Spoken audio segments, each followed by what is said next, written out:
Magandang buhay! Ngayon naman ay magluluto ako ng ginisang bunga ng malunggay. Ito ang sangkap, kalabasa, 2 peraso ng talong, galing lang sa yan sa aking garden. Ayan ang bunga ng malunggay, pinutol-putol ko na at binalatan. May beans na nga pala yan sa ilalim, okra at 2 kamatis. Galing din yan sa garden ko yung okra. Una pinakuloan ko muna yung liempo.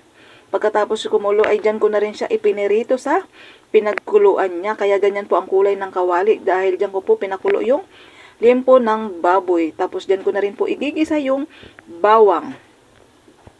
Sunod po ang sibuyas. Baka po magtataka kayo, akala nyo madumi po yung kawali. Hindi po.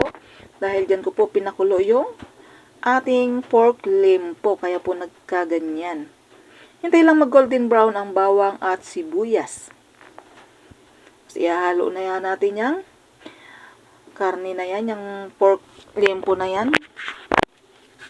Ayan. Kasi golden brown na yung bawang at sibuyas. Susunod naman natin ang kamatis. Pakabango.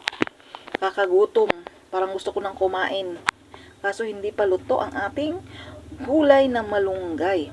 Ngayon naman ilalagay ko na ang bunga ng malunggay at saka yung beans. Hindi ko alam kung anong tawag dyan sa beans na yan kasi binili ko siya ay ganyan na himay-himay na siya. Ano na lang siya, kinikilo. Naka-plastic. Yan, halo-haloin lang natin. Kalabasa baga. Malunggay at yung beans. Tapos lagyan natin ng tubig. Nilagay ko na nga pala yung pork na nor cube. Yan, dagdagan pampalasa. Tatakpan, hintayin kumulo. Ayan, gumukulo na. Lalagay ko naman pamintang pino. Masarap po itong gulay na ito. Try nyo po. Bukod sa masarap, masustansya pa at mabilis lang iluto. Ayan, takpan lang din natin. Hintayin natin medyo kumunti yung sabaw. Para hindi malabog yung ating kalabasa. Ayan, kukunti na. Tamang-tama na to. Lalagay na natin yung kalabasa, talong at okra. Para hindi malabog.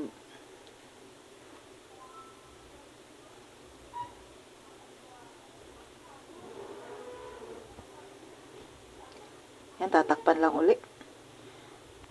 Para mabilis maluto.